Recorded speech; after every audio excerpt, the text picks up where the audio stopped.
귀한 찬양 하나님 기뻐 받아주시는 줄로 믿습니다. 할렐루야. 복된 주일 아침 죄전을 찾으신 여러분들에게 하나님의 은혜와 평강이 함께 하시기를 축복합니다. 우리 옆에 분들 한번 바라보고 반갑게 인사 나눴으면 좋겠는데요. 잘 오셨습니다. 하나님은 당신을 사랑하십니다. 인사할까요? 우리가 매일 아침마다 인사를 합니다. 매주일 아침에 이렇게 나오면 인사를 하기 때문에 습관처럼 할 수 있습니다. 그런데 인사는 습관으로 하면 안 됩니다.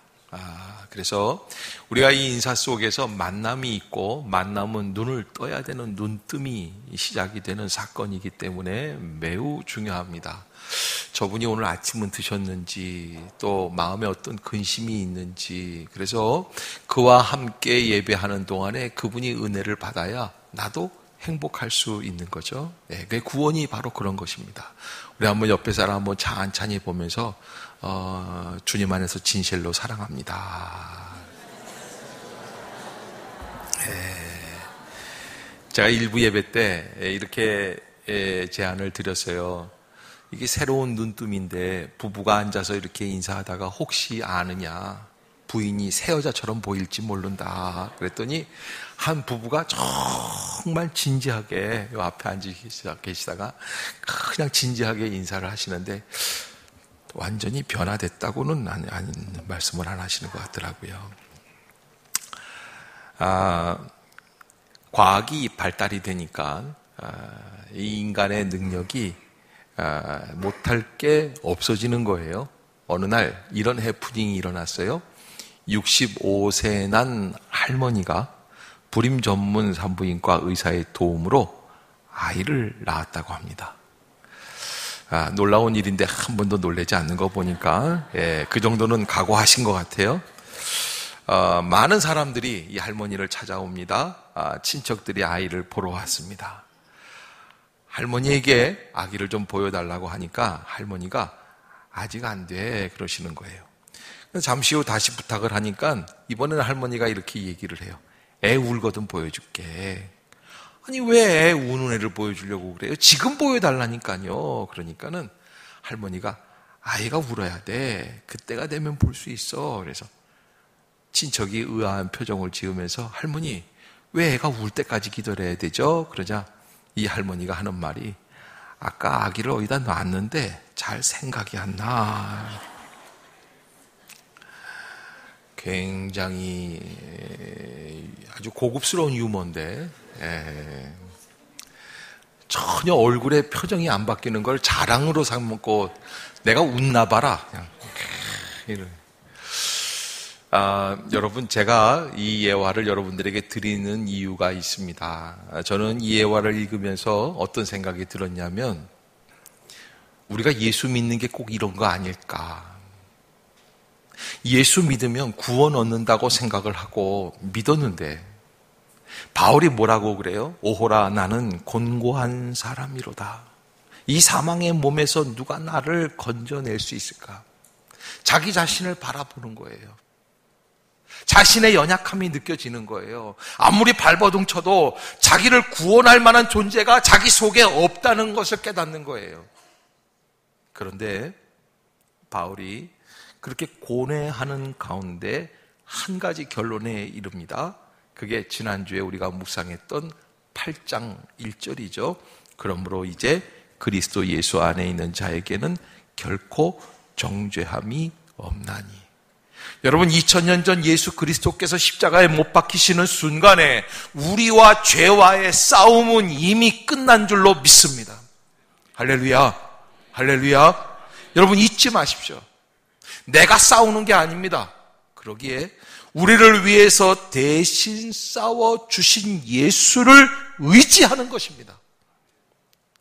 바울은 내가 아무리 내 자신 스스로 나를 돌을 닦는 자, 그 차원의 사람으로 만들려고 해도 이 사망의 몸에서 나를 건져낼 자는 이 속에 없다는 것을 얘기했어요. 그러면 우리는 예수 그리스도 안에 들어가면 이미 예수님께서 다 이루었다고 말씀을 해주시고 내 영혼을 아버지께 맡긴다고 고백을 한 그 말씀의 은혜 가운데 우리는 죄의 용서함을 받았음에도 불구하고 아직까지도 죄 가운데 고민하는 것이죠. 그래서 바울이 그 고민 속에서 내가 왜 이걸 고민하는가? 예수 안에 있으면 정죄함이 없게 되는데. 그래서 이게 나를 바라보는 눈에서 예수를 바라보는 눈으로 바뀌는 거죠. 여러분, 우리가 인생을 살면서 자신을 알아야 돼요. 누가 얘기했어요? 소크라테스가 한 얘기죠. 너 자신을 알아. 그리스의 델피논가 무슨 산에 가면 신전이 있어요. 그 제우스가 신탁을 받았다고 하는 신전이 있는데 거기 가면은 그 신전 기둥에 그렇게 써놨대요. 네 자신을 알아라. 그러니까 소크라테스가 한 말이 아니라 소크라테스가 그 말에 감동이 되어서 그 말을 가지고 아테네 시민들에게 다시 곱씹어서 가르쳐 준 거예요. 진정한 인생이란 뭐냐? 네 자신을 좀 알아라. 그래서 제자가 물었대요. 선생님, 그럼 선생님은 아세요? 그러니까 나도 모른다 이놈아 그러는 거예요. 근데 왜 자꾸 우리한테 그러세요? 그러니까 그랬대요. 그래도 나는 내가 얼마나 죄 많은 사람인지는 안다. 무슨 얘기냐면 바울이 하신 말씀이랑 비슷하다. 저는 그렇게 생각을 해요. 오호라 나는 곤고한 사람이로다. 여러분, 나 자신을 바라보고 내 육신을 바라보고 내 심령을 묵상하다 보면요, 거기에서 이 세상을 초월할 수 있는 그런 거대한 광명의 빛이 나오는 거 아니에요. 인간을 묵상하면 묵상할수록 죄 가운데 들어가요. 여러분, 이번 주간에 얼마나 우울합니까? 왜? 여러분, 저 경상북도 상주에 금계리라고 하는 마을, 닭도 보통 닭이 아니라 금닭이래잖아요. 40여 가구 사는데 80여 명 계신대요. 얼마나 아름다운 동네고 이 80여 분 노인분들이 한 가족처럼 산대요. 근데 그렇게 친하고 그렇게 진정으로 사랑했던 그 마을이 한 가지 사건으로 다 무너져 내려앉았어요. 마을회관, 노인회관에다가 사이다병 누가 따놓고서는 거기다 농약을 집어넣어가지고 그거 드시고 할머니 6분이 쓰러지시고 2분은 벌써 돌아가시고 4분은 중퇴하고. 그래서 기자가 갔더니 뭐라 그러냐면 이제는 누굴 믿을 수가 없어. 물 한 모금도 누가 주는 걸 받아 먹을 수가 없다는 거예요. 여러분, 인생이 그래 그 경찰이 지목한 범인은 더더군다나 기가 막힌 게 89살 난 할머니예요. 아니 89살 되시면 그분이 저는 범인이 아니기를 원해요. 89살 되시면 땅의 삶을 바라볼 게 아니라 위의 삶을 바라봐야 돼요. 이제는 미운 사람도 미운 게 아니에요. 싫은 사람도 싫은 게 아니에요. 이제는 하늘을 바라보고 가야 될 길을 봐야 될 때예요. 그런데 여전히 미워하고 있고요. 한 20여 년 전에 부산에서 목회할 때 지리산 산청에 농촌 봉사활동을 청년들을 데리고 가서 하는데 그때 20여 년 전만 해도 이렇게 수명이 길어지진 않았었는데 그때만 이제 그 산청에 들어가니까는 이 평질이라고 하는 동네였는데 그 할머니 할아버지들만 다 계시더라고요. 그런데 이렇게 할머니 3분이 쪼르르 앉아 계시고 나이 많은 할아버지가 그 앞에서 괭이질을 하시는 거예요. 그래서 어르신 어르신 그만하세요. 저희가 할게요. 그러니까 나도요. 내가 그래도 잘 할 수 있어요. 그러니까 할머니들이 3분이 이렇게 앉아 계시다고 그러냐. 이가 우리 동네에서 제일 젊어. 그래서 아니 연세가 어떻게 되셨어요? 그러니까 내가 올해 75밖에 안 됐다고 그러시는 거예요. 그래 할머니들은 다 80이 넘은 분들이에요. 예? 그 할머니 집에 들어가서 뭐 고쳐드릴 게 있는지 뭐 해드릴 게 있는지 문짝이 하나가 거럭 떨어졌어요. 그 위에 이게 경칩이 떨어진 거예요. 그래서 할머니 이런 거는 면사무소나 이런 데 좀 미리 얘기를 하셔서 이장 보고 와서 고쳐달라고 그러든지 어떻게 하든지 그래야죠. 그때 할머니가 뭐라고 그러시냐면 20여 년 전인데 놔도 나 얼마 안 있으면 가야 될 사람이에요. 고친들 얼마나 더 쓰겠어요. 그러니까 그 할머니가 예수님을 믿는지 안 믿는지는 모르겠어요. 그런데 그 할머니의 마음은 어디에 있어요? 가야 될 길에 있는 거예요. 여러분, 사람이라는 것은 그렇습니다. 때가 되면 내가 어떠한 길로 가야 하는지를 알아야만 합니다. 그것이 인간의 마음입니다. 그런데 자기가 어디에 있는지를 모를 때 문제가 생깁니다.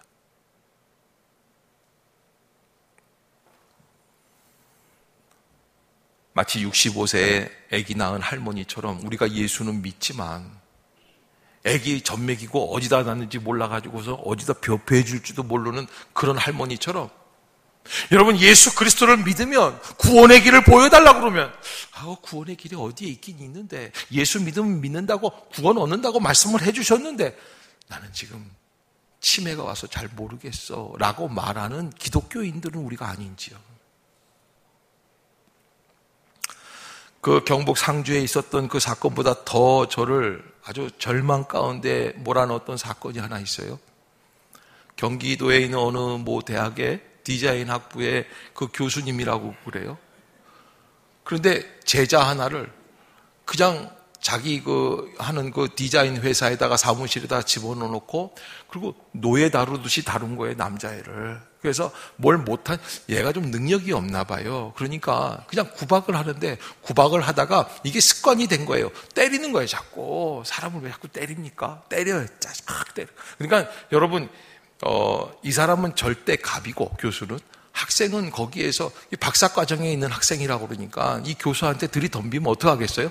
이제 얘는 영원히 이 박사과정에서 도태되는 거야. 그러니까 한마디 못하고 그걸 맞는 거예요. 심지어는 인분을 매겼대잖아요. 예? 그리고 자기가 나가 있는 동안에도 연락을 해가지고선 SNS 문자 이거에 얘기를 해가지고 아프리카 TV인가 뭐 해가지고 모니터를 해가지고서는 이거 딱 해가지고서 그 같이 있는 사무실에 있는 실장인지 뭐 과장인지 이런 사람들한테 해가지고서는 이 뺨을 때리게 했대요. 저 슬리퍼로. 예? 그걸 또 중계를 했다는 거예요. 그러니까 이 교수니까 고차원적으로 때리는 거예요. 얼마나 머리가 좋겠어요. 그런데 그 강남대학교가 예수 믿는 학교라는 거예요. 교수들이 다 교회 다닌다는 거예요.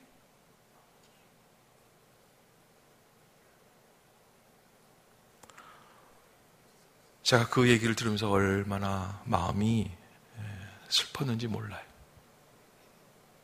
저는 이 자리에서 그런 놈은 죽여야 된다 이러고 말하고 싶은 생각이 없어요. 그 모습이 우리 모습이에요.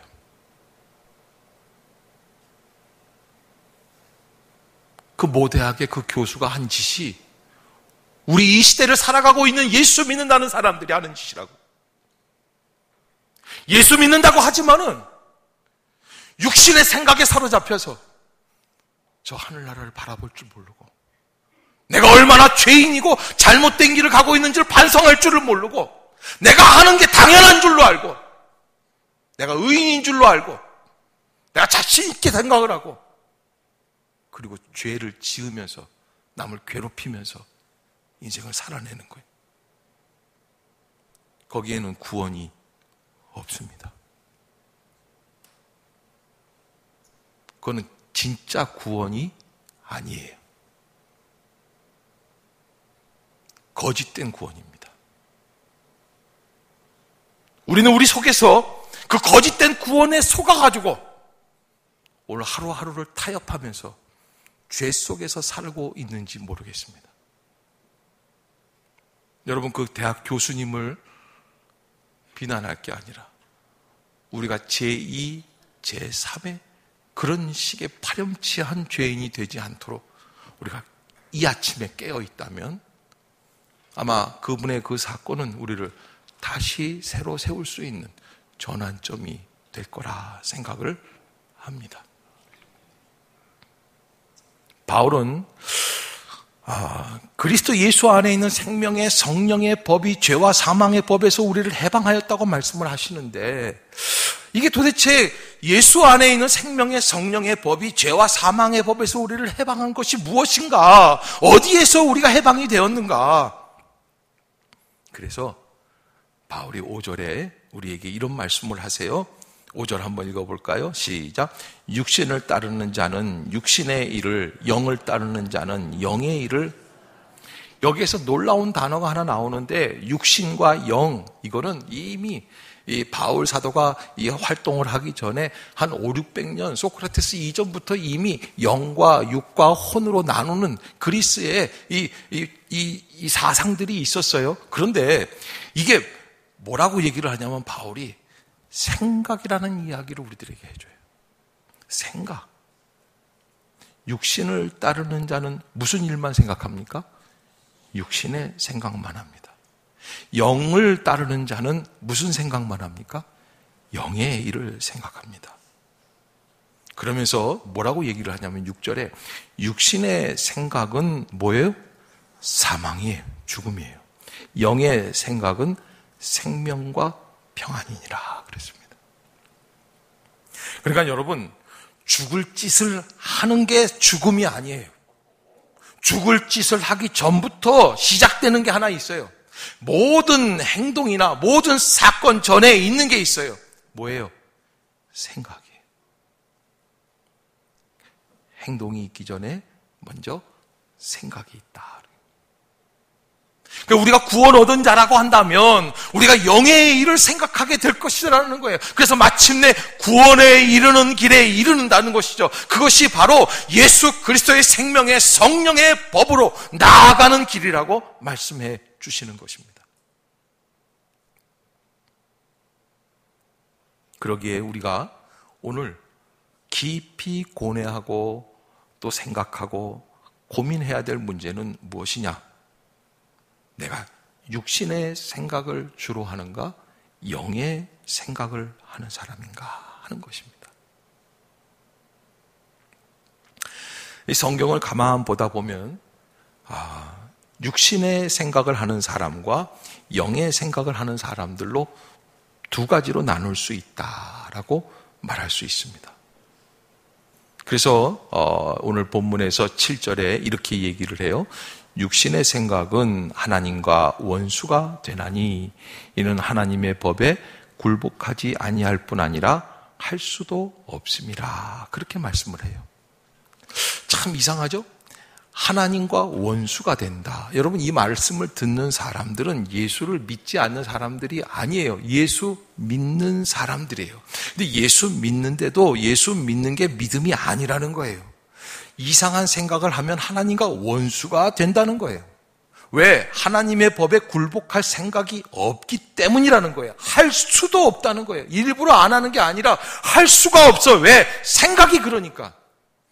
언제 한번 TV에서 생각에 대해서 요즘 이제 뇌과학이라든지 뭐 생각에 대해서 여러 가지 관찰들이 있는데 그걸 뭐라 그래? 이런 프로그램들이 있잖아요. 왜 드라마 말고 이렇게 하는 프로그램들. 그런데 그 프로그램에 어디 한번 이 생각에 대해서 한번 하나 나온 게 있는데 거기서 이렇게 실험을 하는데 어떤 자매가 나왔는데 오이를 먹으면 또 토를 한다는 거래. 나는 참 오이를 또 좋아하는 스타일이거든요. 제일 좋은 게 그 오이 냄새가 또 싱그러운데 그게 역겹다는 거야, 이 자매는. 그 TV에 나왔어요. 이렇게 해서 이렇게 나오는데. 그런데 도저히 오이를 못 먹어요. 그래서 오이를 붙들고 부들부들 떨어 못 먹어가지고. 근데 나중에 참 재미있는 게 뭐냐면 거기 이제 TV에서야 이제 이 사람들이 이제 자기 생각 과학을 얘기하기 위해서 하는 거니까 최면술로 바꿔요. 최면술로. 그러면서 이제 최면사가 나와서 탁 레드선 하는 것처럼 말이죠. 예. 그런 거 있잖아요. 왜 좀 아는 체를 좀 해주세요. 예. 예. 그렇게 하면서 이제 오이가 이렇게, 그 자매가 오이는 싫어하는데 고추는 좋아한대요. 그리고 언니를 좋아한다. 자꾸 그런 걸 좀 떠올리라고. 자꾸 이렇게 하니까는 나중에는 이게 최면이 들어가가지고 오이가 맛있네요. 그러고서는 으적으적 깨물더라고요. 그런데 제가 뭐 그 TV에 감동이 되고 이런 거에 이렇게 우리도 최면술로 바꾸자 이런 얘기가 아니에요. 세상 사람도 생각을 바꾸면 못 먹는 오이도 먹을 수 있다는 정도는 알아요. 먹을 수 있는 것과 먹을 수 없는 것을, 내가 못 먹는 거를 뛰어넘는 거는 생각의 차이라는 걸 얘기해 주는 거예요. 그런데 우리 기독교 신앙은 그 생각에서부터 뭐가 달라지는 겁니까?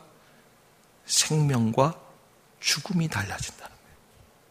그것을 우리가 알아야지 돼요. 12해를 12년 정도를 혈루증으로 앓았던, 하혈을 그냥 10여 년이 넘게 했던 여인이 예수님을 만났을 때의 사건이 있지 않습니까? 저 먼 발치에서 예수님하고 그 제자들하고 또 예수님을 따르는 무리들하고 쭉 지나가니까 이 여인이 살려고 그 생각을 한 것 같아요. 뭐라고 그러냐면, 나 이렇게 12년 동안 다 고치려고 안 됐는데 저분을 보니까 나를 고칠 수 있을 것 같아. 그러니까 여러분, 살 사람은 무슨 생각을 합니까? 살 생각을 하는 거예요. 그런 마음이 드는 거예요. 그래서 벌떡 일어나서 가려고 하는데, 여러분, 이게 생각한다고 다 되는 게 아니에요. 항상 생각을 실천하려고 하면은 걸림돌이 있어요. 방해하는 게 있어요. 그래서 딱 움직이려고 하는데, 아차, 나 이거 목욕을 한 지 10년이 됐어요. 옷도 못 갈아입었어요. 내 몰골이 아니야. 도저히 예수님 앞에 나아갈 수가 없어요. 그러면 여러분, 대개 이런 생각을 합니다. 우리 주변에도, 우리 서정마을 주변에도, 내가 오늘 주일인데 좀 교회 나가서 기도하고 그리고선 목사님께 안수라도 받으면 고침받지 않을까? 이런 생각들은 누구나 다 할 수 있을 거예요. 내가 지금 회사가 어려운데 기도하면 좀 우리 회사가 변화되지 않을까? 이런 생각들은 다 한 번씩 스쳐 지나갑니다. 왜? 살아야 되겠으니까, 뭐라도 잡아야 되겠으니까. 그런데 그 여인이 턱하니 자기를 깨달은 거예요. 나는 예수님 앞에 나갈 자격이 없는 냄새나는 사람이에요. 포기해요. 거기서 대부분 포기합니다. 근데 이 여인이 한 번 더 살 생각을 해요. 어떻게? 내가 예수님 앞에 정면에는 못 서도, 내가 예수님의 안수는 못 받아도 어떻게 하면 돼요? 예수님의 옷자락이라도 잡으면 돼요. 여러분, 우리나라 말에 엇버치나 자차치나 어떻게 하면 돼요? 몰라요? 뭐로 가나 좌로 가나 서울만 가면 가는 거예요. 이 여인이 절대 그렇게 생각을 안 했었던 여인이에요. 예민했던 사람이에요. 근데 그날만 그게 역사가 이루어지는 거예요. 그래, 내가 주님의 옷자락을 한번 잡아보자. 그리고는 뒤로 가서 몰래 부끄러워서, 그래서 예수님의 옷을 붙잡습니다. 놀라운 변화가 일어났어요. 여인의 마음 가운데 은혜가 오만. 그렇지 않겠어요? 자기의 12년의 삶이 주마등처럼 지나가는 거예요. 내가 어쩌다가 이렇게 버림받았을까? 아마 12년은 이렇게 아픈 가운데 형제들이 자기를 버렸을 것이고, 친구들이 자기를 버렸을 것이고, 자녀들이 자기를 버렸을 것이고, 급기야는 남편도 자기를 버려서 노숙자처럼 살아가는 그의 인생. 그러했기에 이 여인이 예수님의 옷자락을 쫙 잡는 순간에 그런 자기의 죄된 모습, 부족한 모습이 지나가면서 눈물이 울컥했을지 모르겠어요. 그걸 누가 느꼈냐면 예수님도 함께 느끼셨다는 거예요. 그러니까 여러분, 우리가요, 신앙생활할 때 꼭 필요한 게 있어요. 내가 마음만 갖고 있는다고 되는 게 아니에요. 생각으로부터 시작을 하세요. 그래서 오늘 왔어요. 그러면 어떻게 해야지 돼요? 하나님이 아실 수 있도록 고백을 합시다. 할렐루야. 제가 이렇게 얘기하니까 에이 목사님 그런 말은 누가 못해. 아니 하나님이 사람들의 마음을 다 안다고 그러시는데 그렇잖아요. 하나님은 모르시는 게 없는 분이에요. 그러면 내가 꼭 말을 해야지, 고백을 해야지, 표현을 해야지, 찬양할 때 일어나야지, 손을 들어야지만 아십니까? 그게 하나님입니까? 여러분, 하나님이요 창세기에서 이해할 수 없는 주문을 하실 때가 있어요. 아브라함에게 어떤 요구를 하셨어요? 네 아들 이삭을 너 나한테 바칠 수 있어? 여러분, 이거는 비윤리적이고 비도덕적인 제사예요. 하나님은 원래 그런 분이 아니세요. 그런데 하나님의 말씀이 참 기가 막힌 말씀인 거예요. 또 인간적으로 생각했을 때도 도로 15살 때 뺏어갈 일이면 15년 전에 주지 말아야 될 게 하나님다운 삶이에요. 그런데 어떻게 조물주라는 분이, 창조주라는 분이, 온 우주의 만유의 주님이시라는 분이 줬다가 또 도로 빼앗습니까? 있을 수 없는 일이죠. 그러나 아브라함이 그 있을 수 없는 요구에 응합니다. 모리아산으로 갑니다. 아들을 뉘어놓습니다. 얘기를 합니다. 그리고 손에 칼을 듭니다. 여러분, 이게 살려고 하는 사람은요, 한 가지 일에만 집중해야 되는 거예요. 뭐? 하나님의 말씀이에요. 하나님의 명령이에요. 긍정하는 마음이에요. 거기에 의심이 들어가고 인간적인 계산이 들어가고 못 살아요. 안 돼요. 아브라함이 칼을 들어요. 그리고 내리 찍으려고 그래요. 그때 하나님이 그런 말씀을 하세요. 아브라함아, 네가 그 아들 하나도 나한테 아끼지 않고 바칠 것을 내가 이제야 알았노라 하고 성경에 기록이 되어 있어요. 그런데 하나님은 전지전능하신 분이에요. 미리 아셨을까요? 모르셨을까요? 근데 왜 꼭 그렇게 하실까요? 이거 무슨 러시안 룰렛 게임도 아니고 깡다고 시험하는 것도 아니고. 근데 여러분, 하나님은 미리 다 아십니다. 그런데 꼭 경험해야 아는 존재가 있습니다. 겪어야 아는 존재가 있습니다. 누군 줄 아세요? 우리 인간이에요. 12회를 혈루증으로 앓는 여인이 예수님의 옷자락을 잡았다는 건 우리는 다 알고 있어요. 그래서 만약에 예수님 앞에 못 서면 우리는 뭐라도 잡으면 돼요. 옷자락이라도 잡아라 말이죠. 그러나 옷자락만 잡는다는 것을 그 잡았을 때 그 마음을 잡아보지 않은 사람은 알 수 없습니다. 그래서 하나님이 아신다라는 것은 무슨 이야기냐면 저 높고 높은 하늘 위에 계신 하나님도 아셔야겠지만 내 안에 있는, 내가 섬기고 계시는 이 안에 있는 하나님, 내가 알아야지 돼. 아브라함이 이 모리아산에서 이 칼을 들어서 내리 찍으려고 했을 때 알았어요. 내가 정말 하는구나. 내가 정말 하는구나. 파스칼이라는 사람이 그런 얘기를 해요. 우리 안에는 천사와 악마가 날마다 싸우고 있다. 바울이 오늘 그 얘기를 하는 거 아니에요? 육신의 생각은 사망이요 영의 생각은 생명과 평안이니라. 육신의 생각은 하나님과 원수가 되나니 이는 하나님의 법에 굴복하지 아니할 뿐 할 수도 없습니다. 육신에 있는 자들은 하나님의 기쁘시게 할 수 없느니라. 만일 너희 속에 하나님의 영이 거하시면 너희가 육신에 있지 아니하고 영에 있나니 누구든지 그리스도의 영이 없으면 그리스도의 사람이 아니니라. 여러분, 날마다 싸우는 전쟁이 그 전쟁이 아닙니까? 나라와의 전쟁, 국가와의 전쟁, 민족과의 전쟁보다 더 무서운 전쟁, 내 안에서 일어나는 영적인 전쟁 아니겠어요? 이 영적인 전쟁에서 선한 능력으로 이기지 않으면 그거는 누구의 몫입니까? 십자가의 은혜는 주님이 주신 거지만 그 은혜를 감당하려고 하는 우리의 결단, 우리의 선택, 우리의 갈등에서 승리하기 위한 선택, 우리가 버튼을 눌러야 엘리베이터가 올라가는 것처럼 우리가 선택할 때 구원의 역사가 우리의 심령 안에 들어오게 되는 줄로 믿습니다. 그때 우리는 하나님의 사람이 되는 것이죠. 그래서 바울은 그렇게 결론을 내립니다. 11절 후반부에 보면 너희 안에 거하시는 그의 영으로 말미암아 너희 죽을 몸도 어떻게 하시리라? 너희 죽을 몸도 살리시리라.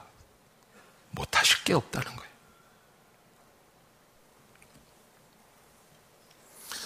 우리는 대부분 불경기가 되면 긴축을 하자고 그래요. 그런데 여러분, 긴축을 할 때 잘해야 될 게 여러분 그 우리 옛날에 그 잘 쓰던 접시 그 미제인데 그 코닝 접시라는 거 있잖아요. 들어보셨나 모르겠어요. 던져도 잘 안 깨지는 접시. 좀 들어봤냐고 그러면 아는 체를 하라고 그래도 너무 진실해서 아는 체를 못하고 해야 되나 말아야 되나 갈등.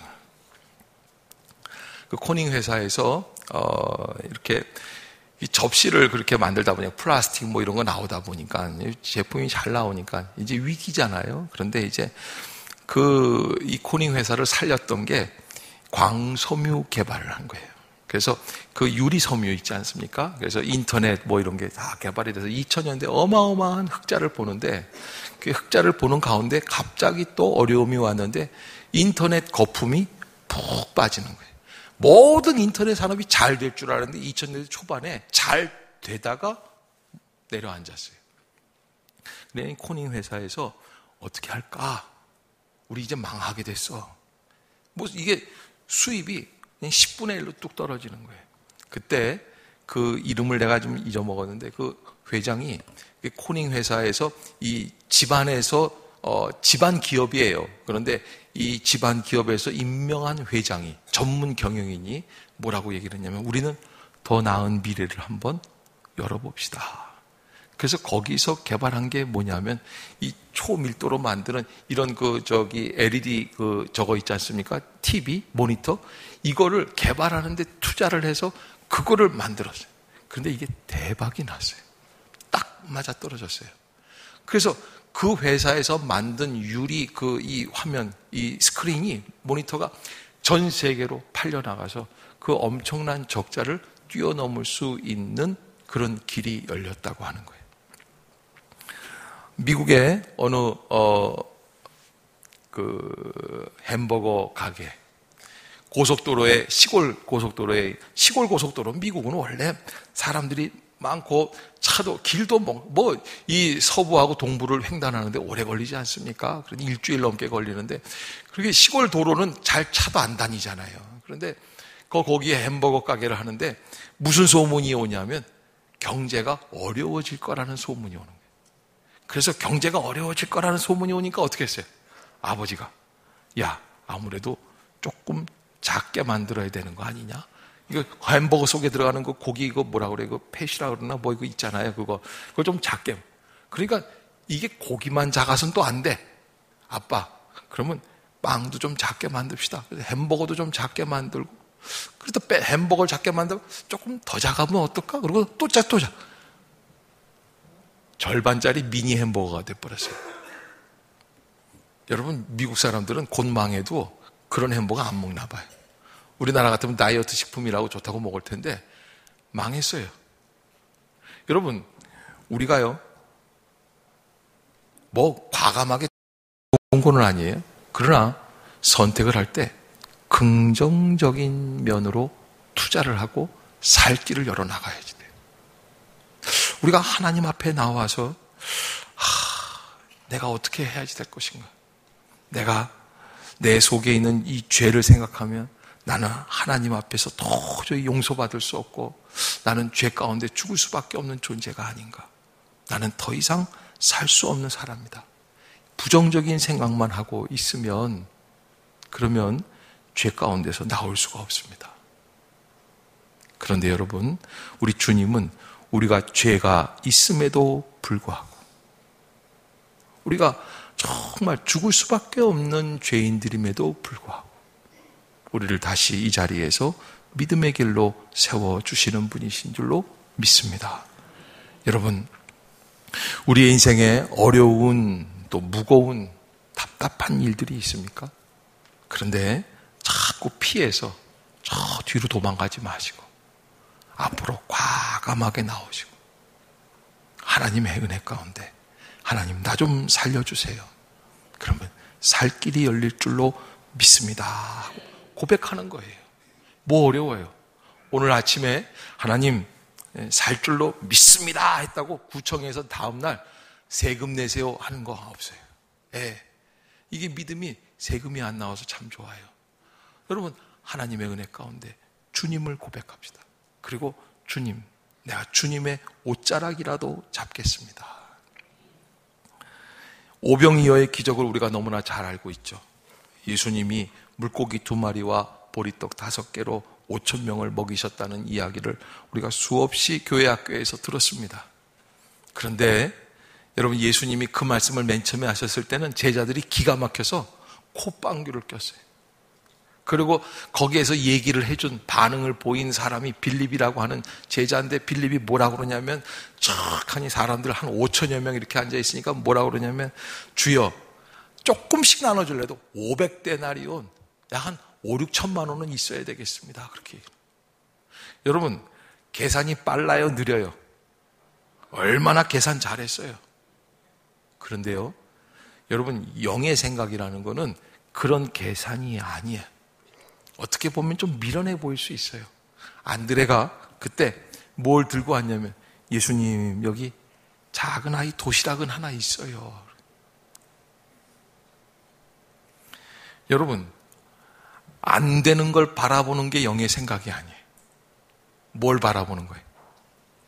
긍정의 은혜를 바라보는 거예요. 할렐루야. 여러분, 수능이 100일 채 안 남았어요. 그냥 엄마한테 엄마가 뭐라 그러냐면, 이놈의 새끼야, 네가 그렇게 곧다이로 공부를 안 하니까 네가 이 신경이 그래가지고서는 애한테 뭐라 그러냐면, 욕을 할 때, 우리 엄마들이 옛날에 그런 욕 많이 했습니다. 이 배랑 맞아 죽을 뭐 해가지고서는, 아니 왜 욕을 해도 꼭 그렇게, 아마 그 예전에 몇 년 전에 인수봉에서 벼락 맞아 죽으신 분들 계시는데 아마 어렸을 때 그런 욕 먹지 않았나 싶어요. 그 자꾸 되뇌이는 거야. 안 될 때는, 야, 다른 길이 있지 않겠니? 머리가 나쁜 애들은 목사님이 운이 좋단다. 무슨 방법이라도 위로를 하고 한번 해보자. 너 잘 될 거야. 뭐 꼭 100점 맞아야지 되는 건 아니지 않냐. 우리가 인생을 살아가면서 하나님 앞에서 그런 담대한 마음으로, 그래서 안 되는 걸 바라보는 게 아니라 영의 생각은 될 것을 바라보는 믿음이에요. 할렐루야. 할렐루야. 될 것을 바라봅시다. 그것이 살 길입니다. 지금 모두 어렵다고 합니다. 힘이 들다고 합니다. 안 된다고 말을 합니다. 그러나 주님의 은혜 가운데 하나님이 하실 줄로 믿습니다. 우리는 그것을 바라보자고요. 그리고 과감하게 앞으로 나아갈 수 있는 성도들이 될 수 있기를 주의 이름으로 축복합니다. 제가 이번 주 설교를 준비하면서 설교 끝에 이 찬양을 좀 한번 같이 했으면 좋겠다. 마지막 찬양이 따로 있지만 이 찬양을 좀 같이 했으면 좋겠다 싶은 마음이 들었어요. 찬양 인도자 어디 갔어요? 예, 눈치가 없어요. 빨리빨리 좀 준비를 해야죠. 예? 아무것도 두려워 말라. 주 나의 하나님이 지켜주시네. 놀라지 말라. 겁내지 말라. 주님 나를 지켜주시네. C키 좀 눌러봐요.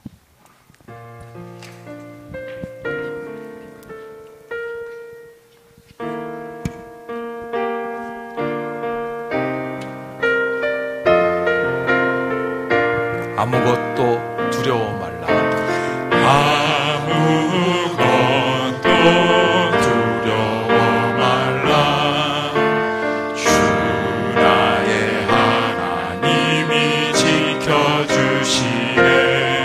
놀라지 마라. 놀라지 마라.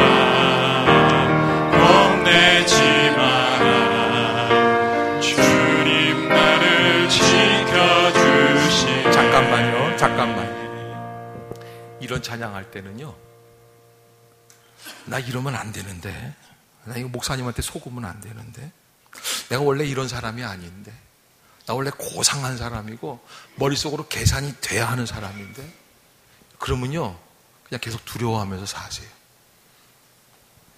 여러분, 주님 앞에 나와서 예배 드리는 거는요, 내 정신을 내려놓는 거예요. 그리고 예수님의 옷자락을 붙잡는 것인 줄로 믿습니다. 다시 한번 고백하겠습니다. 아무것도 두려워 말라. 주 나의 하나님이 지켜주시네. 놀라지 마라. 놀라지 마라. 겁내지 마라. 겁내지 마라. 주님 나를 지켜주시네. 주님 나를 지켜주시네.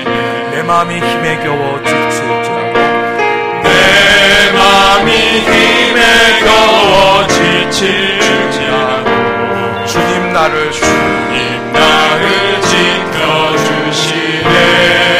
세상의 험한 풍파, 세상의 험한 풍파 몰아칠 때도 주님 나를 지켜주시네. 주님은 나의 산성, 주님은 나의 산성, 주님은 나의 주님은 나의 요새, 주님은 나의 소망, 주님은 나의 소망, 나의 힘이 되신 여호와. 우리 손 들고 한 번 더 찬양합시다. 아무것도 두려워 말라. 주 나의 하나님이 지켜주시네. 놀라지 마라. 놀라지 마라. 겁내지 마라. 겁내지 마라. 주님 나를 지켜주시네. 내 마음이 힘에 겨워 지칠지라도, 내 마음이 힘에 겨워 지칠지라도 주님 나를 지켜주시네. 나를 지켜주시네. 세상의 험한 풍파 몰아칠 때도, 세상의 험한 풍파 몰아칠 때도 주님 나를 지켜주시네. 주님 나를 지켜주시네. 주님은 나의 산성, 주님은 나의 산성, 주님은 나의 요새, 주님은 나의 소망, 나의 힘이 되신 여호와. 주님은 나의 산성, 주님은 나의 산성, 주님은 나의 요새, 주님은 나의 요새, 주님은 나의 소망, 주님은 나의 소망, 나의 힘이 되신 여호와. 조용히 좀 눈을 좀 감을까요? 오늘 주신 말씀, 육신의 생각은 사망이고 영의 생각은 생명과 평안이라. 가정을 신방하고 기도 제목을 함께 나누고 성도들의 아픔을 함께 나누다 보면 늘 들려오는 소식이, 목사님 우리 가정 힘들어요. 아빠의 길이 앞이 캄캄해요. 우리 애가 죽을 것 같아요. 애가 정신을 못 차려요. 목사님 나도 죽었으면 좋겠어요. 세상적으로 또 직장에서, 가정에서 들려오는 소식들이 우리를 풍파 속으로 몰아내는 그런 아픔을 느끼고 있습니다. 더 이상 앞으로 걸어나갈 수 없을 것 같은 그러한 우리의 삶입니다. 그러나 이 시간 다시 한번 주님 앞에 손을 듭시다. 주님, 나 좀 불쌍히 여겨 주시옵소서. 주님, 나를 구원해 주신다고 하지 않았습니까? 남은 인생에 하나님의 은혜 가운데 살게 하여 주시옵소서. 주여, 다시 한번 살게 하여 주시고 한 번 더 생명과 평안의 은혜를 누리게 하여 주시옵소서. 주님이 반드시 이 여름을 극복하게 해 주실 줄로 믿습니다. 소망의 가을이 열리게 해 주실 줄로 믿습니다. 우리 간절한 마음으로 이 시간 함께 통성으로 기도했으면 좋겠습니다. 할렐루야. 하나님 아버지, 은혜를 간구하고 원하오니 하나님의 능력의 역사가 이루어지게 하여 주시옵소서. 믿음의 길을 열어 주시옵소서. 생명의 길을 열어 주시옵소서. 은혜의 길을 열어 주시옵소서. 감사의 길을 열어 주시옵소서. 축복의 길을 열어 주시옵소서. 아버지의 놀라운 능력이 나타나게 하여 주시옵소서. 생명의 은혜가 이루어질 수 있도록 주님이 함께하여 주시기를 간구하고 원하오니 주여 불쌍히 여겨 주시옵소서. 하나님의 놀라운 능력이 나타날 수 있기를 간구하고 원하오니 주여 합당하게 하여 주시고 채워 주시옵소서. 답답한 마음이 사라지게 하여 주시옵소서. 소망의 길이 열리게 하여 주시옵소서. 할 수 없었던 것이 할 수 있게 하여 주시옵소서. 하나님 감당할 수 없는 삶, 하나님 감당할 수 있는 길로 나아가게 하여 주시옵소서. 생명의 길을 열어 주시기를 원하오니 새 소망의 길을 열어 주시옵소서. 사랑의 하나님, 은혜를 감사합니다. 육신의 생각은 사망이요 영의 생각은 생명과 평안이라고 말씀해 주셔서 우리가 무엇으로 생각하느냐에 따라 우리의 인생이 달라진다고 하는 것을 오늘 깨달았습니다. 주여, 살 줄로 믿습니다. 건강을 회복할 줄로 믿습니다. 기업이 다시 일어날 줄로 믿습니다. 이 나라 이 민족 앞길이 보이게 하여 주시옵소서. 하나님 믿는다고 하지만 믿지 않는 자들보다 못한 삶을 살아가고 있는 저희들을 용서하여 주시옵소서. 믿는 자답게 살 수 있는 길을 열어 주시옵소서. 다시 일어서게 하여 주시고 생명의 은혜가 시작되게 하여 주시옵소서. 예수님의 이름으로 기도드리옵나이다. 아멘.